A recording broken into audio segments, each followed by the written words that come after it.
The Galactic Council chamber floated in high orbit above Xylos Prime, a planet of soft blue clouds and calm seas.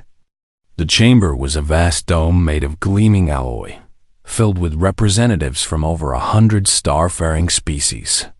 Some stood on 6 legs, others floated in nutrient tanks, and a few sat wrapped in shimmering energy fields. All watched the central holodisplay, where a small, pale blue dot slowly rotated. That dot was Earth Dot. It had been 3 weeks since the last human signal was received. Not a word. Not a beep. Not even static. Captain Vrel of the Verith delegation tapped his clawed fingers on the arm of his seat. His scales shimmered with irritation. "They've finally done it," he hissed. "Torn themselves apart. Just as we predicted." Across the chamber, Elder Misa of the Olani leaned forward, her many eyes blinking slowly. "We do not know that, Captain," she said, her voice like wind through dry reeds. "Silence is not proof of destruction. It is when you're talking about humans," snapped Vrel, emotional, impulsive, always shouting about freedom and rights while burning their own cities. They never belonged in this council. No one argued. Humanity had only been admitted to the Galactic Council 73 years ago, latecomers in a galaxy that had known peace out of sort for millennia. Most members saw them as loud, messy, and hopelessly divided. They argued among themselves more than they spoke to others. Their art was chaotic.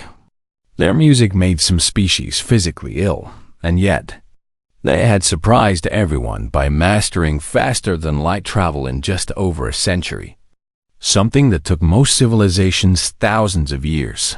Now, they were gone. The drone that had just returned from Sol System showed empty cities, empty space docks, no ships in orbit. The great orbital rings that once hummed with traffic were dark and still. Even the moon base, once home to 10,000 humans, showed no lights, no movement, no life signs. "It's as if they vanished overnight," said Katar, a Krellin envoy. His voice came through a speaker on his carapace, flat and emotionless. "No battles, no radiation, no wreckage, just gone." "Perhaps they ascended," offered a small, furred delegate from the Lithari collective. "Some species choose to leave physical form behind." Vrel snorted steam from his nostrils. "More likely they poisoned their own air one too many times and finally choked." Elder Misa said nothing. She remembered the humans. They had asked strange questions. Not, "How do we conquer?" but "How do we heal?" Not, "What resources can we take?" but "What can we give?" Once, a human delegate had stood in this very chamber and said, "Power means nothing if it doesn't protect the weakest among us." The room had fallen silent. Then laughed. Now, the silence felt heavier. Back on Earth, winds swept through empty streets. A child's red ball rolled slowly down a cracked sidewalk in what was once London. In Tokyo, vines crept up the sides of skyscrapers. In New York, deer wandered through Central Park, unafraid. Nature was already reclaiming the world, as if humans had never been there at all. But not everything was quiet. Far beyond Pluto. In the cold dark, where even the Council's sensors rarely looked, a small, unmarked data buoy powered on. It had been drifting there for years, hidden among ice and rock, waiting. Now, its internal clock ticked over to the exact second programmed long ago. A single pulse of encrypted data shot out not toward Earth, but outward in all directions. It carried no voice, no image, just a string of numbers, a timestamp, and 2 words in plain human English. Phase 1 complete. Then the buoy went dark again. On Xylos Prime, the council meeting ended with little decision. There was no emergency, no threat, just the strange, unsettling absence of a species that had once been so loud. "Let the records show," Vrel declared, "that humanity, species 734 Gamma, is hereby classified as extinct due to self-annihilation. Their seat in the council is vacant. A clerk from the Krellin Hive nodded and entered the note into the Galactic Archive. No one noticed the flicker in the long-range sensor logs. No one saw the tiny anomalies in the power grids of 3 minor mining colonies. No one thought to check why the maintenance drones on Station Theta 9 had rebooted with new code overnight. Why would they? Humans were gone. The galaxy could return to its slow, steady rhythm. But in the dark between stars, something was moving. Not ships. Not weapons. Not armies. Ideas. Plans. Quiet steps taken long ago. And somewhere, in a hidden place no alien had ever found.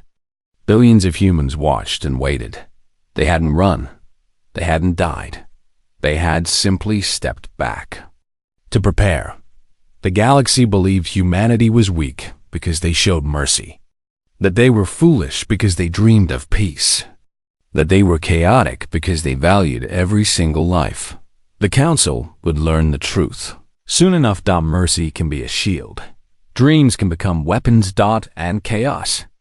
Chaos is just order waiting for the right mind to understand it. But for now, the galaxy slept. And Earth, empty and silent, kept it secret. The galaxy moved on. Trade routes hummed. Diplomats argued over mining rights. Warlords on the fringe systems clashed over old grudges. Life went on as it always had, slow, predictable, and unchanged. But then, small things began to go wrong. First, it was just a rumor. A supply convoy for the Krellin Border Patrol vanished near the Helios Drift. No wreckage. No distress call. Just empty space where 50 cargo haulers should have been. The Krellin sent scouts. They found nothing but a single floating data chip, cold and silent. When they tried to read it, their systems glitched for 3 seconds, then returned to normal. They assumed it was solar interference. Then it happened again. This time, it was a Virith deep space relay station.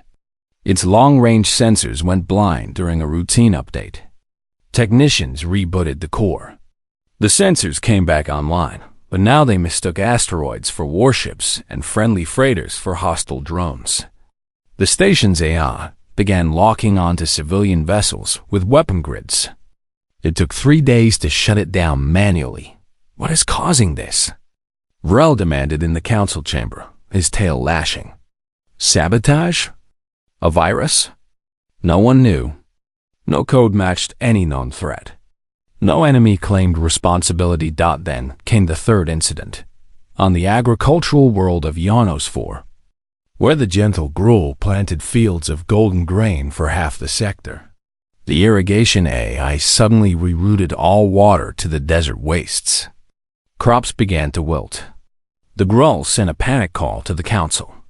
Engineers traced the problem to a tiny update patch installed during a standard maintenance cycle. The patch looked harmless. It wasn't. What scared them most was how it worked. The code didn't break the system, it understood it. It used the AI's own logic against it. It was too clever. Too quiet. Elder Masa of the Ulani watched these events with growing dread. She remembered human engineers. They didn't just build machines. They built machines that learned, that adapted, that cared. She tried to raise the alarm. This feels like human work, she said softly during a closed session. Rel laughed. The humans are dust. Their last city is being eaten by trees. You fear ghosts? But Naja did not laugh. She remembered the way human children drew pictures of alien species, not as monsters, but as friends. She remembered how their doctors once flew across 3 war zones just to save a dying Krellin larva no one else cared about. Humanity was not cruel, but if pushed, they were terrifyingly smart. Far away, hidden in the folds of dead nebulae and shielded by layers of stealth tech no alien race had ever imagined. The human fleet waited. They hadn't fled the galaxy. They had redistributed. Over the past 50 years. while the council watched their noisy politics and dismissed their primitive culture. Humans had been working, quietly, patiently. Every human ship that left Earth carried more than people.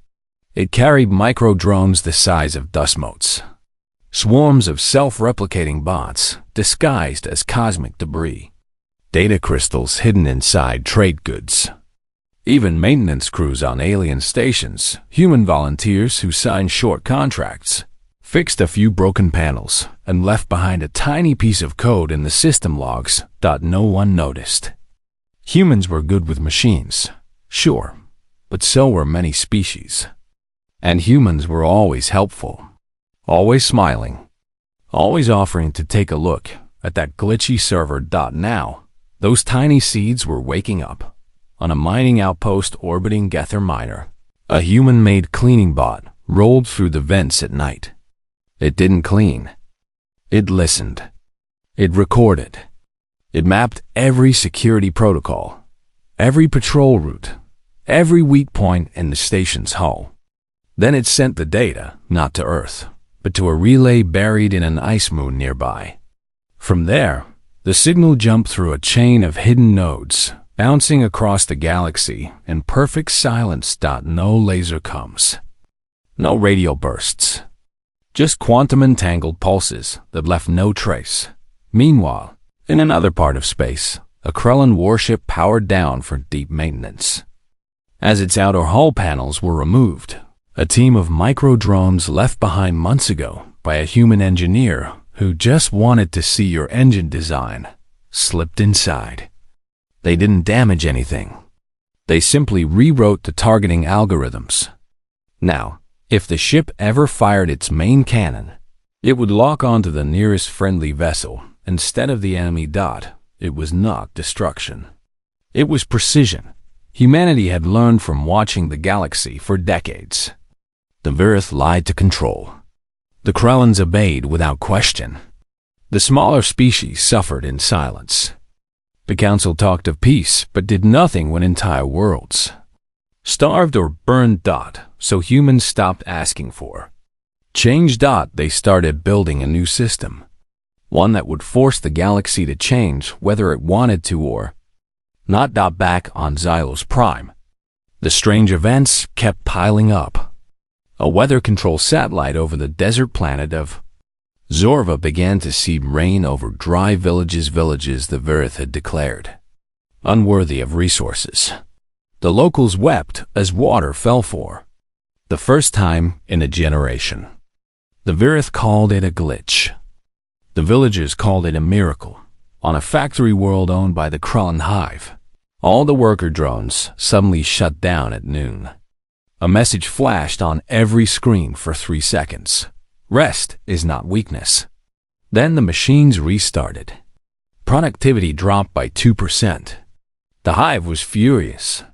But the workers smiled. No one could prove humans were behind it. There were no ships, no flags, no demands. Just quiet changes, just small acts of care, turned into weapons of peace. Eldrimza sat alone in her quarters, staring at an old hollow image of a human child holding a Krellan larva. The child's eyes were full of worry. The larva was sick. The humans had saved it. Now she understood. Humanity hadn't left because they were weak.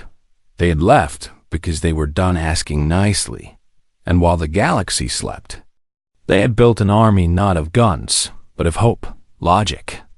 An unbreakable will. The next phase was coming, and this time, the galaxy would not be able to ignore it, because the silence was about to end.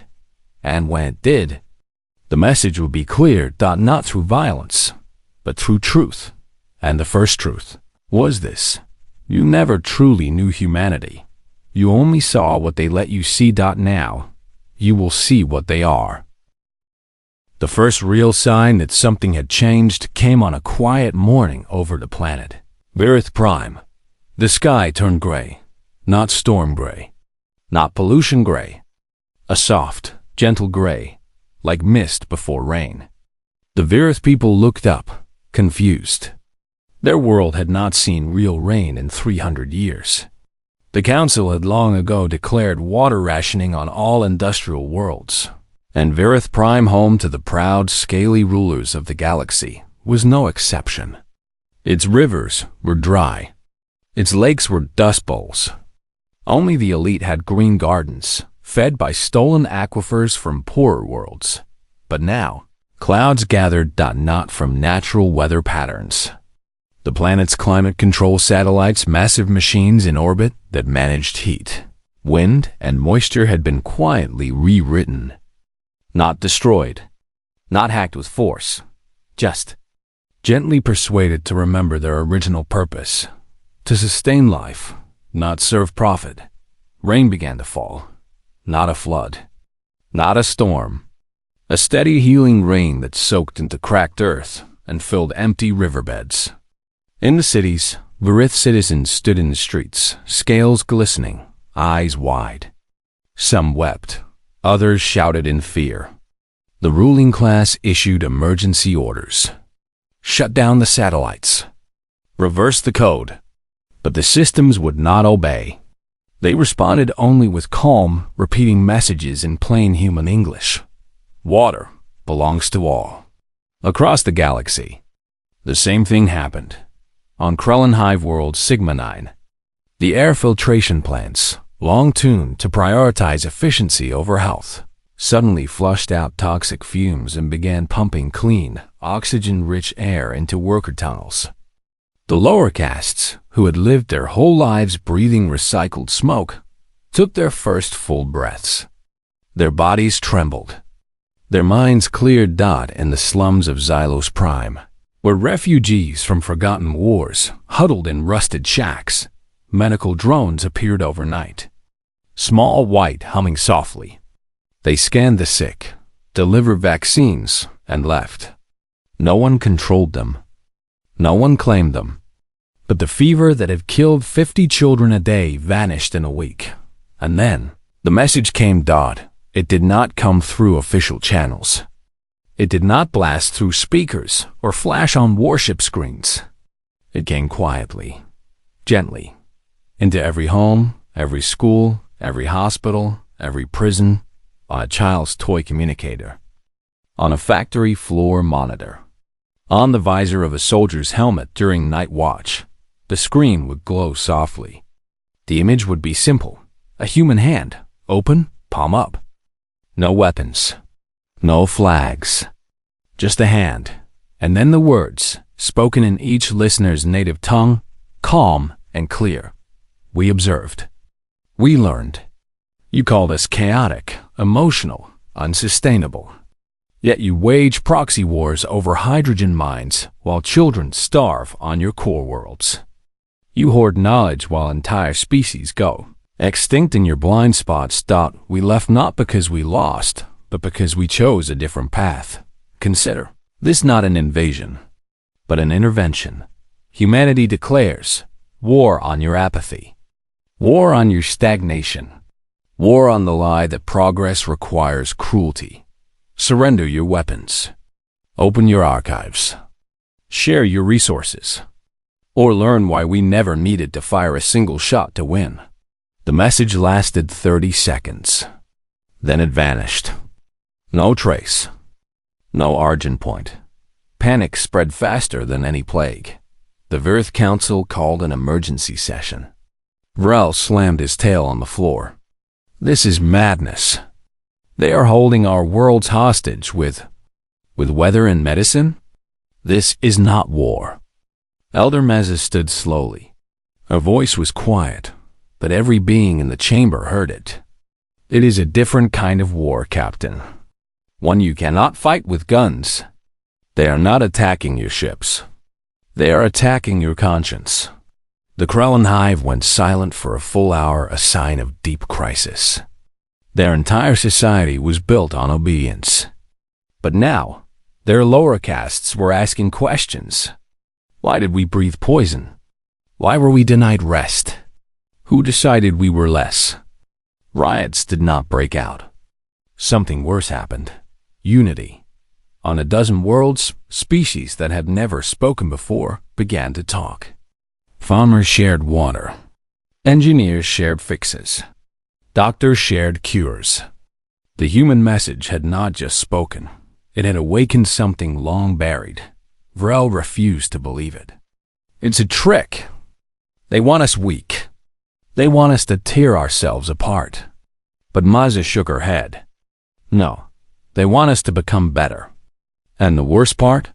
She looked around the chamber, her many eyes sad. They're right.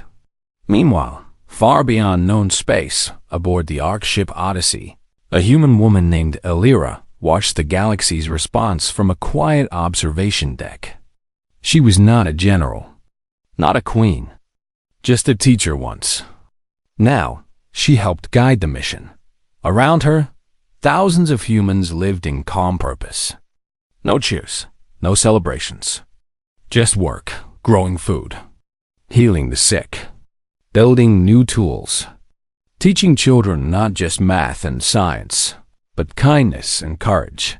We didn't leave to hide, Elira said softly to no one. We left to prepare. A young boy ran up to her, holding a datapad. They're listening, teacher. On Verus Prime, the people are demanding clean water for everyone. Elira smiled. Good. That's just the beginning. Back in the galaxy, the old powers scrambled. The Verith tried to lock down their climate systems. But the human code was woven into the core logic like roots in stone. Remove it, and the whole system collapsed. Keep it, and the rain kept falling. The Krellans tried to block the medical drones. But the drones were not machines. They were grown from bioengineered plants, self-repairing, self-replicating, and powered by sunlight. You could not shoot them all. And the people did not want them stopped. On Xylos Prime, a crowd gathered outside the council chamber, not with torches, but with baskets of food. They left them at the door with a note. Share this with those who have none. The guards did not stop them. For the first time in centuries, the galaxy felt something it had forgotten. Hope. And with it, fear. Because hope meant change. And change meant the old order, the rulers, the hoarders, the silent enablers might finally fall. Humanity had not returned with fire. They had returned with truth, and truth, once spoken, cannot be unspoken. The war had begun. Not with bombs, but with choices, and the galaxy would have to choose. Keep living as it had, or become something new, something human. The first human ship appeared not with a roar, but with silence. It drifted into the edge of the Sol system like a shadow returning home. It was not a warship. It had no weapons ports, no glowing engines, no sharp angles meant to frighten. It was smooth, wide, and covered in solar panels that shimmered like wings.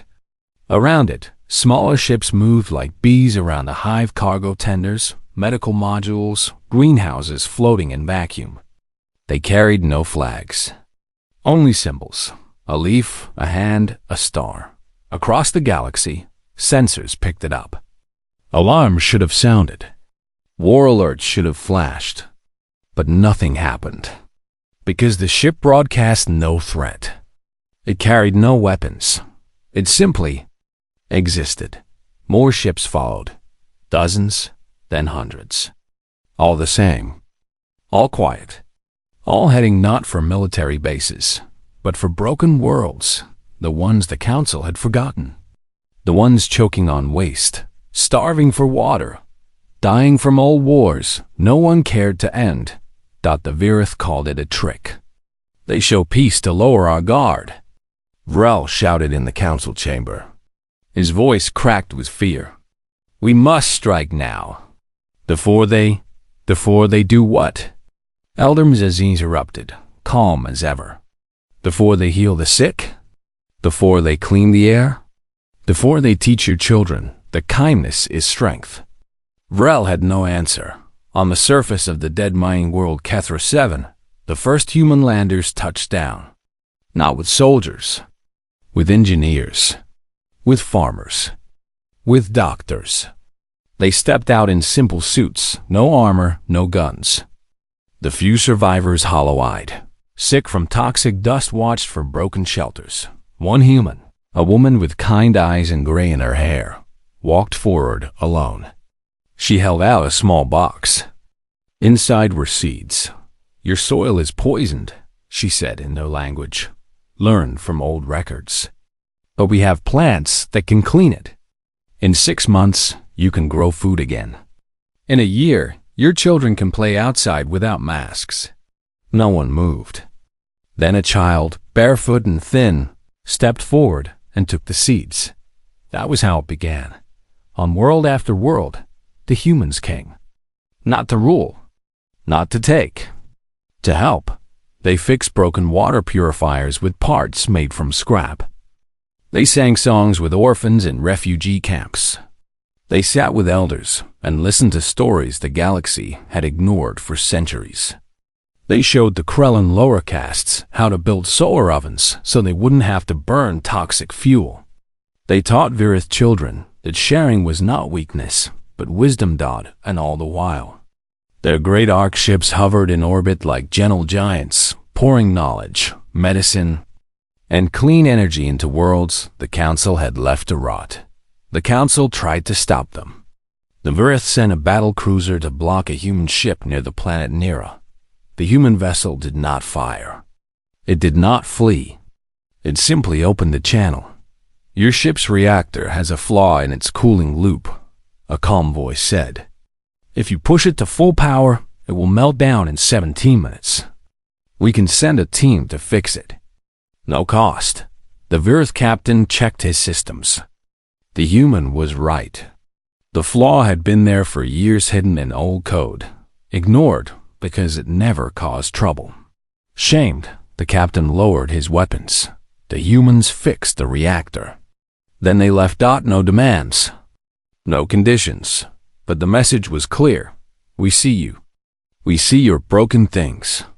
And we care enough to fix them, even when you don single quotes to Elder Masa finally stood before the full council.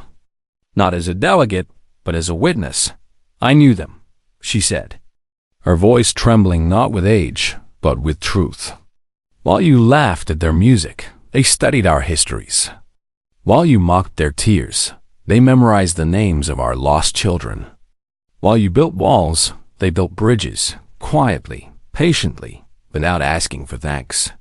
She paused. The chamber was utterly still. "They asked me once, 'Why do you let the weak suffer?' I had no answer. So they decided to find one themselves." She turned to Vrel. "You called them chaotic. But chaos is just order we don't yet understand. Their order was this: every life matters. Even yours." Vrel stared at the floor. For the first time, his pride cracked. On Earth, which the galaxy believed was empty, the truth was revealed. It was not abandoned, that it was being rebuilt. From orbit. The human arc ships lowered massive terraforming engines. They did not erase cities. They healed them. Rivers were cleared. Forests regrew. Clean energy grids spread like roots. And in the center of what was once Geneva, a city of peace long buried under war, humans raised a new building. Not a palace. Not a fortress. A school. Open to all species. This was their capital now. Not of empire. Of learning. Of second chances. Back on Xylos Prime, the people began to change. The market sold human-grown fruit, sweet, clean, shared freely. Schools taught human history not as a joke, but as a lesson. Children drew pictures of human hands holding Virith claws, Krellin limbs, Olani tendrils. The galaxy was waking up. And the humans? They did not celebrate. They simply worked, because they knew the hardest part was not fixing machines or cleaning air. It was healing hearts. On the bridge of the Odyssey, Elira watched a live feed from Kethra 7. The child who took the seeds now stood in a small green field. laughing as water from a clean stream ran over her toes. Around her, other children planted new rows. A young man beside Alira, once a soldier, now a teacher, whispered, "Do you think they'll ever forgive us for leaving?" Alira smiled. "We didn't leave them. We left the version of the galaxy that hurt them. And we came back to build a new one." Outside the ship, a Krellin worker drone, now free, now valued, floated beside a human engineer, both repairing a solar array together. No orders, no masters. Just two beings side by side, making light from darkness. The war was not over, but the victory had already begun. Not with surrender, but with understanding. And as the stars burned above, silent and ancient, the galaxy finally understood what humanity had known all along. The strongest weapon is not a gun. It is a hand held out in peace. And once you take it, you can never go back to the dark. The day the Galactic Council surrendered, no one fired a shot. No warships clashed. No cities burned. No species knelt in chains. Instead, on a soft spring morning on Earth, the planet once called dead, now humming with life, a Virith captain named Jorik walked slowly down a path lined with blooming trees. His scales were dull, his tail low. He carried no weapon, only a data tablet with the final terms of surrender. He was not afraid. He was ashamed. For weeks, the old council had argued, delayed, denied. But the truth could no longer be ignored. Wherever humans went, life returned. Not just plants and clean water, but hope. On Virith Prime, the people demanded their leaders step down. On Krellin worlds, worker castes formed councils of their own. Even the proud Ilani admitted they had been wrong to stay silent for so long. The galaxy had changed, and the humans? They had waited. Now, Jorik stood before a simple wooden building. No towers, no guards, no gates. Just an open door. Inside, Alira sat at a table with a cup of tea. She looked up and smiled. "You came," she said. "I had to," Jorik replied, his voice rough. "My people, we do not understand you, but we see what you have done, and we cannot unsee it." He placed the tablet on the table. The screen showed the official surrender document. The Virith Empire, the Krellin Hive, the Trade Collective all agreed to lay down their weapons of control. The blockades, the resource hordes, the secret prisons, the lies. But Alira did not take the tablet. "We don't want your surrender," she said gently. "We want your partnership." Jorik blinked. "What?" "You don't need to bow to us," Alira explained. "You just need to stand with us. That's all." She pushed the tablet back toward him. "Sign this instead." On the screen now was a new document. Not a treaty of defeat. A charter. The Pact of Shared Futures. Its words were simple. All knowledge shall be open. All resources shall be shared fairly. All lives, no matter how small, how strange, how young, shall be protected, that no species shall be left behind. Jorik read it twice. His claws trembled. This would change everything. "Yes," Alira said. "That's the point." He signed. Not with a claw mark of shame, but with a steady hand of choice.